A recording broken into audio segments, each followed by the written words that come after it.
Have you ever seen these types of beautiful pictures of kids and wished you could take them? You can. Hi, I'm Wen-Mei Hill from DP Review.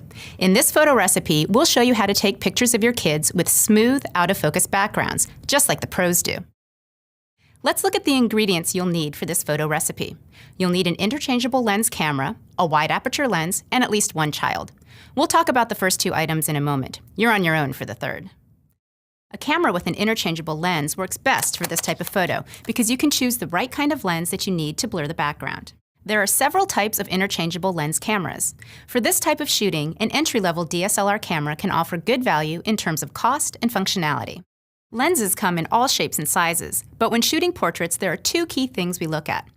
The first is the focal length of the lens, which tells us how much the camera sees. The second thing we look at is the maximum aperture, which indicates how much we can blur the background. We also recommend using what's called a prime lens. A prime lens has one focal length and doesn't zoom. The focal length of the lens should be flattering for your subject. On most entry-level DSLRs, a 50mm lens is a great focal length for portraits. You'll also need a lens with a wide maximum aperture such as f1.8. The wider the aperture, the blurrier the background. Okay, let's set up the camera. The most important setting is the aperture, because that's what allows us to control the background blur.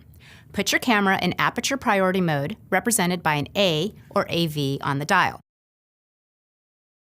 Let's start with a wide aperture, like f2. You can always adjust it if you need to. Also, turn on Auto ISO. This allows the camera to automatically adjust its sensitivity based on how much light is available. Now it's time to start taking photos.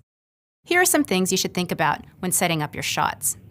Position your subject. Your child should be close to the camera, but put as much distance between them and the background as possible. Get down. One mistake adults make is to photograph kids from too high. Get down to your child's eye level to show their perspective. And focus on the eyes. The eyes are what make a portrait pop. If the eyes are out of focus, the whole photo will seem to be out of focus. Let's do a quick review. First, start with an interchangeable lens camera and a prime lens with a wide maximum aperture. Next, set your camera to aperture priority mode and choose a wide aperture like f2. Finally, position your child far from the background and start taking photos. If you follow these tips, you should be able to get great photos of your kids with beautiful blurry backgrounds. For more photography tips, as well as more information about photography and cameras, visit us online at dpreview.com.